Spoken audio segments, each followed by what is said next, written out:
На средбата меѓу македонскиот премиер Зоран Заев и неговиот грчки колега Алексис Ципрас дојде до компромис автопатот кој се викаше Братство единство, па автопат Е75, па автопат М1, па Александар Македонски, да се преименува во автопат Пријателство. Толку многу имења, а автопатот уште не среден. Двајцата премиери изразија надеж дека ова не е конечно име на автопатот и дека еден ден можеби ќе се вика и најдобри пријатели или можеби автопат Метаксас. Сепак ова преименување отвори повеќе прашања отколку што даде одговори. Дали сега воин на конј ќе се вика пријател на конј, аеродромот можеби ќе биде пријател со авионски билет?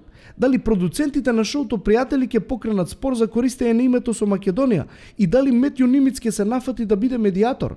Дали патарините ќе бидат крстени Рос, Рейчел, Фиби, Џој, Чендлер и Моника? Дали Силвана Бонева се чувствува навредено затоа што автопатот не бил именуван по неа, ако се знае дека на тој автопат поминал најголем дел од животот? Иако се чинеше дека затворивме едно прашање, всушност отворивме илјада. Фала, господине Заев!